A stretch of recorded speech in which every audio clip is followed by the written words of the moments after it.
Hello everyone, welcome back to GS by Priyanka. Today is our lecture number 6. But before going to lecture number 6, I gave you the assignment in the last class, and I hope if you have not written, at least you would have studied about it. So today we are going to discuss the assignment question first and then the lecture. I asked you that you just have to make a structure first. आपको नहीं पता लग रहा कि what you have to write, at least make a structure. थोड़ा सा intro लिख दो, थोड़ा सा लिखो what you have to write, what you have to write in it, right? And ये question हमने first ही lecture में I guess discuss किया था, but वहाँ पर मैंने आपको समझाया था, right? How we will integrate our theory with the questions and code-based questions. Okay. So now the question says, a system of morality which is based on relative emotional values is a mere illusion, a thoroughly vulgar conception which has nothing to sound in it and nothing true. Socrates. What does this quote mean to you? So simple इसमें क्या बोल रहा है कि morality है वो सिर्फ किस पे बेस्ड है? रिलेटिव इमोशनल वैल्यूज़ पे बेस्ड जो है वो इल्यूजन है, यानी कि वो सिर्फ और सिर्फ किस पे बेस्ड है? एब्सोल्यूट एथिक्स पे। कि रिलेटिव तो मेयर इल्यूजन है, बेयर इल्यूजन मतलब बिल्कुल ही रॉन्ग है, ये बोल रहा है रिलेटिव एथिक्स। उस चीज़ को हम यूज़ करके लिखेंगे। तो सबसे पहले मैंने बोला था कीवर्ड अप्रोच रखनी है। तो कीवर्ड्स क्या है? Relative emotional values and absolute. तो हम इंट्रो में वही डिफ़ाइन कर देंगे। तो हमारी इंट्रो हो गई, और इंट्रो में हमने सबसे पहले वही चीज़ को डिफ़ाइन कर दिया। एब्सोल्यूट मोरालिटी, रिलेटिव मोरालिटी, दोनों को डिफ़ाइन कर दिया मैंने। आइडियल कंडक्ट ऑफ कोड है, रिलेटिव मोरालिटी इस पे बेस्ड है, रिलेटिव सर्कमस्टांसेस में, ठीक है। अब उसके बोला इसने, सोक्रेटिस ने ऐसा बोला, तो थिंकर का नाम लिखा है। तो मैंने बोला था हम कुछ थिंकर्स को याद करेंगे so that we will write in our answers. So Socrates का we will write his quote, what he has said on this. Basically उसी के कोट का हमने जस्ट लिख दिया। Even if you don't know, उसी को ना आप जस्ट लिख दो, समरी फॉर्म में लिख दो। Examiner will think yes yes he has written as per. जब आपने एज पर लिख दिया तो वहीं पर आपको मार्क्स मिल जाएंगे। आपने करा कुछ नहीं, आपने you just simplify this quote again here. Okay, I have written down in the bracket कि ये है क्या, this is a gist of quote. You don't have to write this thing in a exam. Okay, now I will give मेरा जो भी view point है इस question पे, मैंने उसको क्लियरली मेंशन कर दिया that I am not true in its entirety. कि रिलेटिव इमोशन वैल्यूज़ बिल्कुल रॉन्ग है, ये बिल्कुल गलत है, मैं इसके फेवर में बिल्कुल भी नहीं हूँ। बिल्कुल मैंने प्रॉपर स्टैंड लिख दिया कि नॉट ट्रू है। ओके, क्लियर स्टैंड मैंने मेंशन कर दिया। उसके बाद अब आता है कि दोनों, एक बार मैं लिखूँगी स्टेटमेंट ट्रू है, एक बार मैं लिखूँगी false. If statement is true that means the relative emotional values wrong, it's mere illusion, only absolutism. So which statement is true, यानी ओनली एब्सोल्यूटिज्म। एब्सोल्यूट एथिक्स कहाँ है? जब हम टेररिज्म की बात करते हैं। टेररिज्म में क्या है? एब्सोल्यूट एथिक्स यूज़ होगी। वी कैन नॉट से कि we should not kill terrorism because he is also human being. There you can't use relative ethics, relative emotion values आप यूज़ नहीं कर सकते, वहाँ पर एब्सोल्यूटिज्म यूज़ होगा। सो यहाँ पर ये बिल्कुल रॉन्ग होगी। एग्जाम्पल से ही मैंने बताया, एज आई सेड एटलीस्ट दो एग्जाम्पल्स बनाओ, खुद से सर्च करो जितनी एग्जाम्पल्स कलेक्ट कर सकते हो। एग्ज़ाम में आपको एटलीस्ट 2 लिख कर आने हैं एक स्टेटमेंट के साथ। नेक्स्ट मैंने एक और एग्जाम्पल दे दिया अकाउंटेबिलिटी का, जहाँ पर अकाउंटेबिलिटी की बात है कि काम होना ही होना चाहिए, वहाँ नहीं कह सकते we will do it tomorrow, we have not done this much और दैट। उस सेंस में यहाँ पर मैंने पब्लिक सर्विस के सेंस में बताया आपको, करप्शन को सिर्फ अकाउंटेबिलिटी से ही टैकल किया जा सकता है, रिलेटिव इमोशनलिज्म हम नहीं यूज़ कर सकते। तो ये स्टेटमेंट ट्रू के मैंने फेवर लिख दिया 2 points. Now when statement is false that means relative emotional values will come, relative ethics will come, that absolutism is not always true. Murder की बात आती है, though we know murder is killing, but when it's a terrorist it's right as per relative. लेकिन absolutism तो इसमें भी कह देगा कि नो रॉन्ग है, बट टेररिस्ट के केस में भी set no. Relative emotional ethics हमने यूज़ करा। ये मैंने उसके बाद एक डायग्राम ऐड कर दिया। कोशिश करो try to add a diagram, simple से simple, whatever you can draw, add it simple. देखो absolute values, relative emotional values, दोनों का मैंने सर्कल करा, and this is the common part. That means यहाँ पर रिलेटिव भी आ रही है और इमोशनल, यानी दोनों का बैलेंस भी होना चाहिए, दोनों भी ज़रूरत होती है. This is best of both. Simple सा मैंने डायग्राम दे दिया आपको, ठीक है. उसके बाद एग्जाम्पल नंबर 3, और रिलेटिव इमोशन वैल्यूज़ को आप अप्लाई करोगे मोरालिटी ऑफ एक्शंस को जज करने के लिए. दैट्स एन एग्जाम्पल, ठीक है. इतना हमने लिख दिया, एक और हमने पॉइंट लिख दिया. इसके बाद फिर से हमने एग्जाम्पल दिया. आप देख रहे हो कितना एग्जाम्पल्स का यूज़ हो रहा है इसी पॉइंट में. ये हमारा पहला ही पॉइंट चल रहा था, ये मैंने उसी का एग्जाम्पल लिखा. ये सेकेंड पॉइंट लिखा. सेकेंड पॉइंट में अच्छा एक और चीज़, आप डॉट की जगह पॉइंट से लिखना, ठीक है. 1 2 लिख सकते हो, which is better to write in the exam as I said in the class. So second example दिया कि कंज्यूमिंग एनी एनिमल मीट. इसमें क्या है, in few cultures it's said कि it's fine to eat animal meat, but in some other cultures it said it's prohibited. So it varies from culture to culture. You can't use absolute values here ki no, it's wrong, it's wrong. You know, in many religious cultures you eat it, right? In Muslim culture, even in Punjabis also 6 people eat it. So you can't say it's wrong, it's wrong. Here we will have to use relative emotional values. Okay, this will be our example number 4. अब सबसे ज़रूरी most important conclusion. Even if you write 2 points, ठीक है, आपने पूरा question लिख दिया, intro लिखा, स्टेटमेंट्स को डिफाइन करा, दोनों स्टेटमेंट्स को पार्ट बना के लिखा, but you don't write conclusion, your 1 mark will get deducted. Even if examiner wants to give 5, he will give you 4. ठीक है, कंक्लूजन नहीं लिखा. बट ऐसा नहीं होगा कि आपने कंक्लूजन लिखा तो आपको 5 देने से 6 दे देगा, ऐसा नहीं होगा. बट नहीं लिखा तो 1 mark ज़रूर डिडक्ट होगा. ठीक है, मैंने सिंपल सा कंक्लूजन दे दिया कि both relative and emotional morality find their importance in determining morality of actions. Simple. Okay, अब स्ट्रक्चर में सबसे पहले हमने क्या लिखा, इंट्रो में हमने कीवर्ड्स को डिफाइन कर दिया. ओके, कीवर्ड्स को डिफाइन कर दिया. उसके बाद क्वेश्चन को तोड़ना है पार्ट्स में. जितना आप पार्ट्स में उसको ब्रेक करके लिखोगे उतना ज़्यादा अच्छा, यानी एक एक पार्ट एड्रेस करना है क्वेश्चन का. हमने ये लिखा, फिर एक बात में हमने रिलेटिव को ट्रू माना, एक बार हमने एब्सोल्यूटिज्म को ट्रू माना, सोक्रेटिस को भी डिफाइन कर दिया. What does this quote mean to you, quote का क्या मीनिंग, हमने उसको सारा प्रॉपर्ली एक्सप्लेन कर दिया. I hope you get an idea how to write a question. You will have to read this question on yourself and then I will recommend you to close your books and then write it by yourself. How so much you remember. I'm not saying to रट्टा frying, याद करना है, समझ के अपने और points और examples add करके you will try to write yourself. Okay.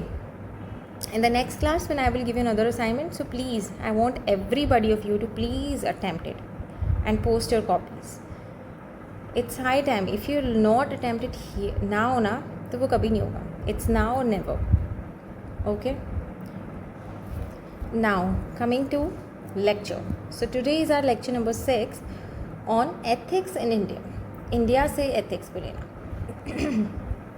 India से एथिक्स में हमारी जो भी रिलीजियस थिंग्स हैं, रामायण है, महाभारत है, कॉन्स्टिट्यूशन है, we have lots of things in India, right. We will include them. वहाँ से हम लोग एग्जाम्पल्स लेंगे एथिक्स के, and then we will add those examples in our question answers में will use them.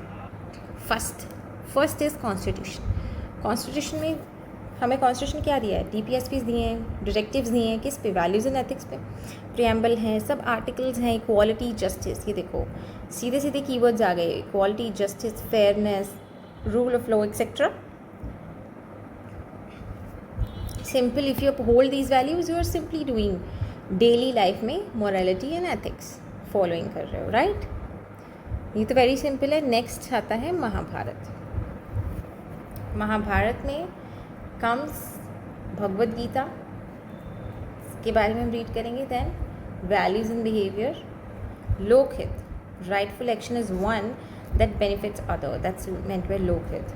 And the fourth one is learnings from characters. Okay, so first one Bhagavad Gita, that will discuss first. Bhagavad Gita. Okay, Bhagavad Gita. सबसे पहला, आत्मानि प्रतिकूलानि परेशनम न समाचारे. ये coat मैंने आपको first lecture में भी दिया था when we discussed about our ethics की डेफिनेशन, राइट. सो वहाँ पर आई सेड कि you can write this definition. यहाँ पर भी भगवत गीता ने क्या दिया, what does it mean by it? It says that we should do those things only which is directly coming from our morals and values. We should do that. आत्मानी प्रतिकुलानी, यानी जो हमारी आत्मा से आ रही है वही चीज़ हमें करनी है, हमारी मॉरल्स वैल्यूज़ को होल्ड करके रखना है इन द सेंस, सिंपल भाषा में. ओके, सेकंड भगवत गीता में क्या कहती है? इंट्रिंसिक ह्यूमनस स्वभाव. इट्स सेम, इट्स सिमिलर है दोनों. इट सेज कि human should do only that things which is his coming from his own morals and values. ठीक है, अगर if somebody is doing corruption, okay, but not happily, he is forced to do that, and but his morals and values are saying that we should not do that, but still if he'll do it under pressure, then he's not holding his intrinsic humanness, his intrinsic values, which is important to hold. Isliye it said, Bhagavad Gita said, you have to uphold those values, you have to उस path पे चलना है, अपनी morals and values को, अपनी intrinsic ह्यूमनेस को hold करके रखना है, उससे डिविएट नहीं होना, अपने स्वभाव में वो चीज़ लानी, स्वभाव में वो चीज़ लानी और स्वभाव के हिसाब से ही चलना है. नेक्स्ट एक कॉन्सेप्ट आता है लोक संग्रह, welfare of people. This is what we have read in the last lecture also, that हमें सिर्फ अगर हम इंडिविजुअल का वेलफेयर सोचेंगे तो वो इंडिविजुअल को ही, लेकिन अगर हम पूरी सोसाइटी का वेलफेयर सोचेंगे तो इंडिविजुअल को ऑटोमेटिकली हो जाएगा. We read this thing in the last lecture. That same thing is said in Lok Sangraha. We need to look for the welfare of the people. Welfare of individual will automatically come along with it. Okay, this is simple concept, and इसको इसके साथ भी link करेंगे आगे. Next is selfless action. निष्काम कर्म और एक होता है सकम कर्म, दो कॉन्सेप्ट है.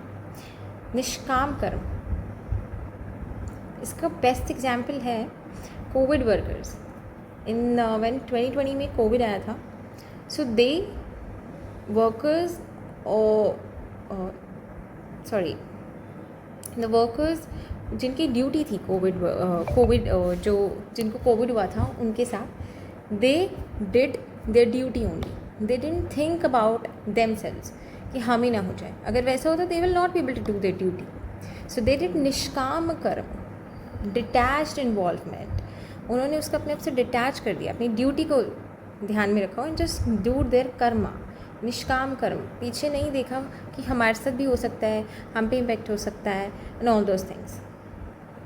पर्सनल कॉन्सिक्वेंसेस को कंसिडर नहीं करा निष्काम कर्म, राइट? Principle of detach involvement without consideration of personal consequences.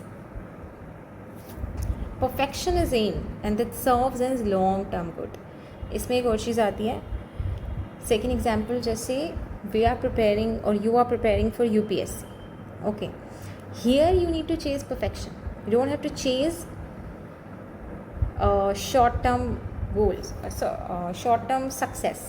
That's what in सकम कर्म. सकम में क्या है कि success is um, it's a short lived gain, long term pain. ये वही कॉन्सेप्ट इसमें आ गया, short term pain, long term gain, और short term gain, long term pain. इसमें एग्जाम्पल आता है अपना, जैसे 3 Idiots में बोला था कि यू हैव टू फोकस कि आप क्या पढ़ रहे हो, उस पर आपको कॉन्सेप्ट समझ आनी चाहिए. You have to chase number, marks को नहीं चेज करना है. आपको नॉलेज होना बहुत ज़रूरी है. अगर नॉलेज होगी तो success will automatically come to you. Same इसमें सकम कर्म में यही बोलता है कि सक्सेस, इसमें बोलता है सक्सेस एम है, लेकिन 3 Idiots में बोलता है कि success should not be your aim should be utmost knowledge, clarity. क्योंकि आप सक्सेस को एम कर रहे हो तो ये शॉर्ट लिव्ड है, लॉन्ग टर्म में तो आपको पेन ही होगा. अभी आप मार्क्स चेज कर रहे हो without looking on the concept, without understanding the concepts. In the long run you will have to suffer when you have to write the conceptual questions, right? This way you can understand.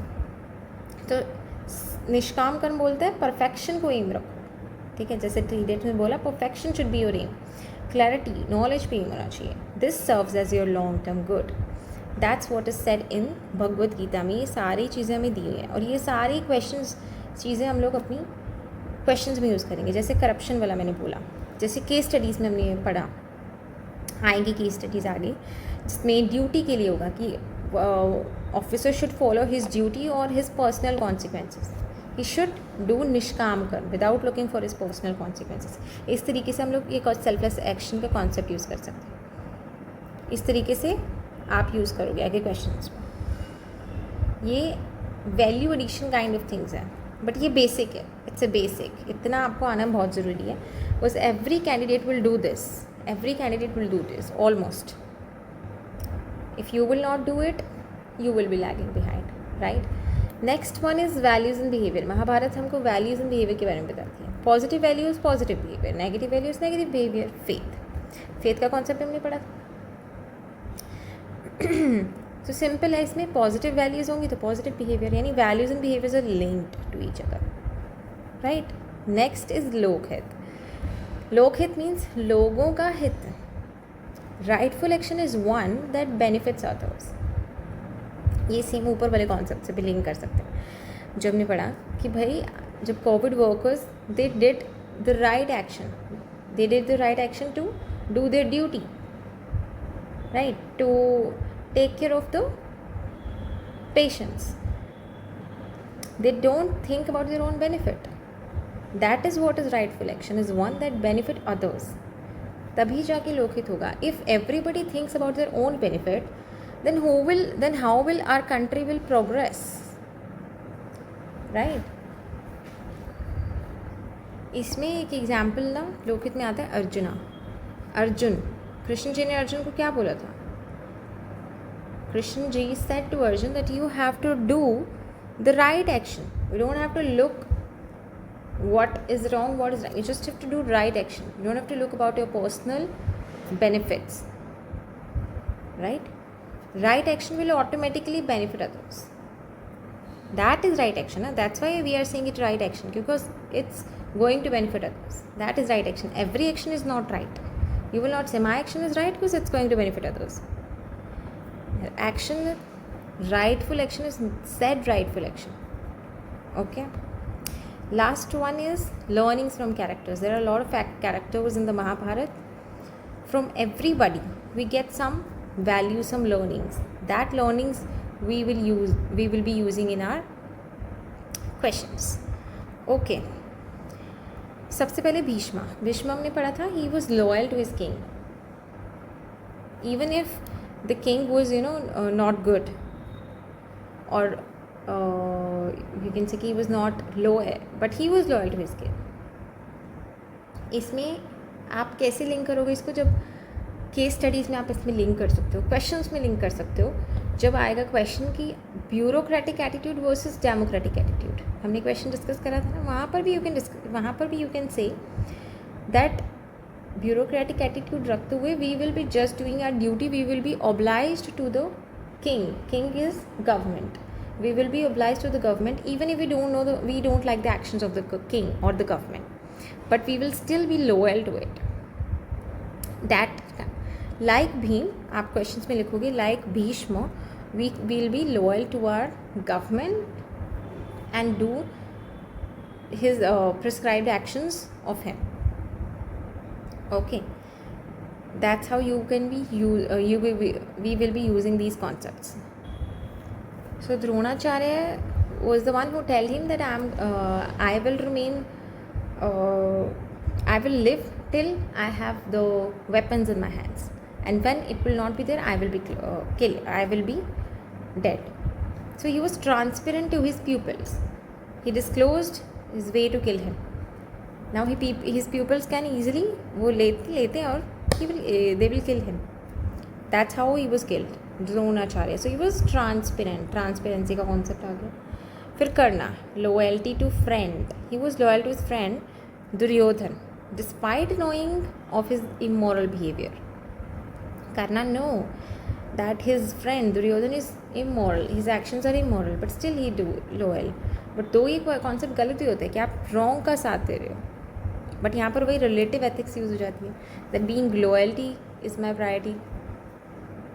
Okay, Arjun का तो पता ही है, he has lots duty, righteousness, fortitude and selfless actions. तो काफ़ी सारे keywords हमें अर्जुन से यूज़ कर सकते हैं. जहाँ पर भी ड्यूटी का कॉन्सेप्ट लिखना है, ब्यूरोक्रेटिक एटीट्यूड, डेमोक्रेटिक एटीट्यूड, वहाँ पर इस क्वेश्चन में यूज़ कर सकते हो, केस स्टडीज़ में यूज़ होगा. ठीक है, ड्यूटी को arjuna Krishna ji said to do his duty only to Arjun, right? That you just have to do your duty. He did his duty. Righteousness means right actions he choose करें. That's how he will be right. Fortitude. Fortitude का concept आता है कि in the most difficult times, ultimate difficult time zone, जब आपको as मैंने question example discuss करा था जहाँ पे आपको अंडर प्रेशर आपको कुछ करना पड़ रहा है, under government is saying that you have to do this, so but still if you hold your morals and values, that is known as fortitude. ठीक है ना, कि अल्टीमेट डिफिकल्ट सिचुएशंस में भी you are holding your morals and values, that means you are holding fortitude attitude. आप fortitude को hold करके रख रहे हो. That's what Arjuna did. In his difficult actions, he knows कि आगे उसके cousins हैं, but still he remained confined to his morals and values. Selfless actions तो हो ही गया बिल्कुल. He did selfless action. He didn't care about his personal consequences. He did what he has to do. Krishna says emotional intelligence. Krishna से हमें emotional intelligence का concept पता चला. You have to be emotional intelligence. You don't have to be emotional fool. Okay. Very simple है. Lord Krishna shows emotional intelligence by understanding the motivations and emotions of the other characters, right? And guiding them towards the right actions. That's how Krishna displays emotional intelligence. Last one is Yudhishthira. Ardha Satya, governance and leadership. Yudhishthira was just a wise ruler थे, right. He was just wise despite उन्होंने जो भी challenges face करे. तो despite just ruler थे, तो उन्होंने governance और लीडरशिप को होल्ड करके रखा, तभी वो जस्ट रूलर बने. अर्ध सत्य को होल्ड करके, आधा सत्य नहीं माना उन्होंने. अब मैंने आपको एक टेबल फॉर्मेट में दे दिया है. दीज आर द प्रिंसिपल्स कि आप क्वेश्चन में कैसे यूज़ करोगे. ऑनेस्टी को यूज़ करना है तो उसमें एग्जाम्पल में आप डाल दोगे कि दैट्स हाउ ऑनेस्ट होना चाहिए. वैल्यूज़ में आप डाल दोगे. तो ये टेबल है, बहुत इजी टू रिमेंबर है. जब आपको क्विक रिविजन करनी है तो आप यहाँ से पढ़ लेना. ऑनेस्टी की वैल्यूज़. युधिष्ठिराज partial truth manipulated to convey the message of Ashwatthama style. Values Dronacharya, as हमने डिस्कस करा, अपने प्यूपल्स को बताया. टोटल रिस्पॉन्सिबिलिटी ऐसा. ठीक है. Transparency shown by Dronacharya. Again transparency का कॉन्सेप्ट भी द्रोणाचार्य ने दिया, वैल्यूज़ का कॉन्सेप्ट भी. उन्हें अपने पीपल्स को वैल्यूज़ का कॉन्सेप्ट भी दिया, कैसे रिस्पॉन्सिबली बिहेव करना है. रिस्पेक्टफुलनेस का द्रौपदी चीर हर in front of the whole assembly where Krishna protected her dignity. That's how respectfulness. Legality, every step took by Krishna were wrong in some or the other way. ठीक है.